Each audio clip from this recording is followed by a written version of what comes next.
நமக்கு தெரியாம நம்ம கண்ணு முன்னாடியே உலக பண பரிவர்த்தனையோட விதிகள் மொத்தமா மாத்தி எழுதப்பட்டுட்டு இருக்கு. பல வருஷமா உலக பொருளாதாரத்தையே ஒரு இரும்பு பிடியில வச்சிருந்த ஒரு சக்தி இப்போ கொஞ்சம் கொஞ்சமா அதிர ஆரம்பிச்சிருக்கு. இது எப்படி நடக்குது, ஏன் நடக்குது? வாங்க இந்த நிதி புயலோட மையத்துக்குள்ள போய் என்னதான்னு பார்க்கலாம். இந்த வார்த்தைகளை கேட்டதும் ஏதோ ராணுவ தாக்குதல்னு நினைச்சிராதீங்க. இங்க வெடிச்சது உண்மையான அணுகுண்டு இல்ல, ஆனா அதோட தாக்கத்துக்கு கொஞ்சமும் குறையாத ஒரு நிதி ஆயுதம். ஆமா, டாலரோட ஆதிக்கத்தை அதோட சொந்த ஆடுகளத்திலே இந்தியா சவால் செஞ்சிருக்கு. ஒரு சாதாரண எண்ணெய் டீல் எப்படி உலக வல்லரசுகளோட அதிகாரத்தையே மாத்தி போட முடியும்? இந்த ஒரு கேள்விக்குள்ளதான் மொத்த கதையுமே அடங்கியிருக்கு.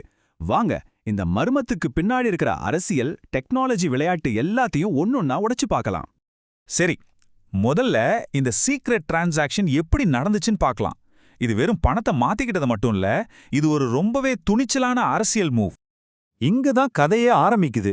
ஒரு பக்கம் அமெரிக்காவோட கடுமையான தடைகள், இன்னொரு பக்கம் இந்தியாவும் ஈரானும். இந்த கப்பல்கள் வெறும் எண்ணெயை மட்டும் கொண்டு வரல, ஒரு புதிய நிதி உலகத்துக்கான ஒரு முக்கியமான செய்தியும் சுமந்துட்டு வந்திருக்கு. இந்த மாற்றத்தோட புத்திசாலித்தனத்தை பாருங்களேன்.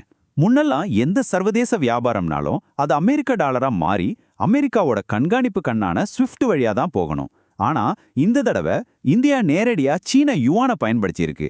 அதுவும் நம்ம நாட்டு வங்கியோட சீன கிளையிலிருந்து பணத்தை அனுப்புனதால இது அமெரிக்காவோட ரேடாருக்கே போகல.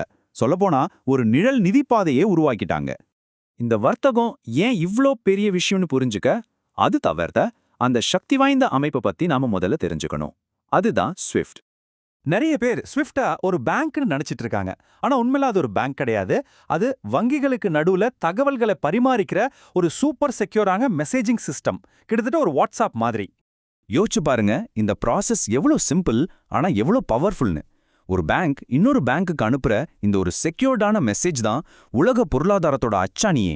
இந்த மெசேஜ் மேல இருக்கிற நம்பிக்கை தான் ஒவ்வொரு நாளும் ட்ரில்லியன் கணக்கான டாலர்களை உலகங்கும் சுத்தி வர வைக்குது. சரி, வெறும் மெசேஜ் அனுப்புற ஒரு சிஸ்டம் எப்படி இவ்வளோ சக்தி வாய்ந்ததா மாற முடியும்? நடுநிலையா இருக்க வேண்டிய இந்த டெக்னாலஜி எப்படி ஒரு அரசியல் ஆயுதமா மாறுச்சு? வாங்க பார்க்கலாம். உலகத்துல நடக்கிற 100 வியாபாரத்துல 80 வியாபாரம் அமெரிக்க டாலர்ல தான் நடக்குது. இதனாலேயே ஸ்விஃப்ட் சிஸ்டம் மேல அமெரிக்காவுக்கு ஒரு பெரிய கண்ட்ரோல் இருக்கு. அந்த அமைப்பு பெல்ஜியத்துல இருந்தாலும் அதோட உண்மையான கடிவாளம் வாஷிங்டன் கையில தான் இருக்கு.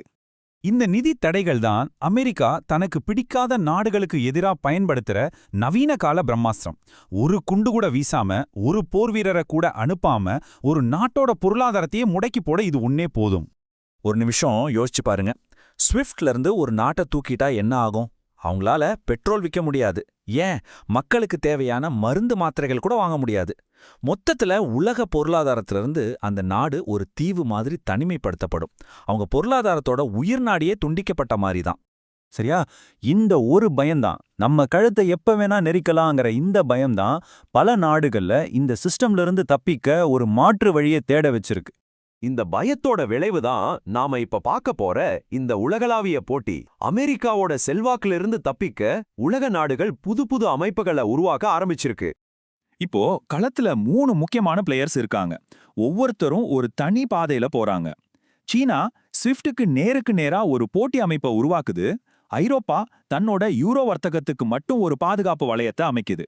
ஆனா இந்தியா யாரும் எதிர்பார்க்காத ஒரு வழியில அடியிலிருந்து ஒரு புரட்சியே ஆரம்பிச்சிருக்கு. நம்ம யூபிஐ ஒரு சைலண்ட் ரெவல்யூஷனே சொல்லலாம். சாதாரணமா டீ கடையில பணம் அனுப்புறதுக்காக ஆரம்பிச்ச ஒரு டெக்னாலஜி இன்னைக்கு பிரான்ஸ்ல ஈஃபில் டவர் வரைக்கும் போயிருக்கு. சிங்கப்பூர், யுஏஇன்னு பல நாடுகள் இப்போ நம்ம யூபிஐ பயன்படுத்துறாங்க. இது ஸ்விஃப்ட் மாதிரி மேல இருந்து வராம கீழ இருந்து மக்கள் கிட்ட இருந்து ஒரு நிதி புரட்சியை உருவாக்குது. இந்த முயற்சிகள் எல்லாத்தோட உச்சகட்டமா வர்ற போற ஒரு விஷயத்தை பத்தி இப்ப பார்க்கலாம். அதுதான் பிரிக்ஸ் பே. பிரிக்ஸ் பேயோட திட்டம் ரொம்பவே பெரியது. இது ஸ்விஃப்ட்டை காப்பி அடிக்கல, அதுக்கு பதிலா பிளாக் செயின் டெக்னாலஜியை வச்சு புதுசாவே ஒரு சிஸ்டம் கட்டுறாங்க. அதாவது எந்த ஒரு நாட்டோட கண்ட்ரோல்லையும் இல்லாத பரவலாக்கப்பட்ட ஒரு சிஸ்டம். இதனால பிரேசில், இந்தியா, சீனா மாதிரி நாடுகள் டாலரே தொடாம அவங்கவங்க சொந்த பணத்துல நேரடியா வர்த்தகம் செஞ்சுக்க முடியும். இந்த டைம்லைனை பாருங்க. கிட்டத்தட்ட 50 வருஷமா அசைக்க முடியாத சக்தியா இருந்த ஒரு சிஸ்டம் இப்போ வெறும் 2 வருஷத்துல எப்படி ஆட்டம் காணுதுன்னு பாருங்க. மாற்றம் எவ்வளோ வேகமா நடக்குதுன்னு இது நமக்கு தெளிவா காட்டுது. அப்போ நாம ஒரு முக்கியமான கட்டத்தில் இருக்கோம். டாலரோட ஒற்றை ஆதிக்கம் முடிஞ்சு ஒரு சமநிலையான புது நிதி உலகம் உருவாக்க போகுதா, இல்ல இது டாலர், யுவான், ரூபாய்னு பல அதிகார மையங்கள் மோதுற ஒரு புதிய நிவி பனிப்போரோட தொடக்கமா? நீங்க என்ன நினைக்கிறீங்க? காலம்தான் இதுக்கு பதில் சொல்லணும்.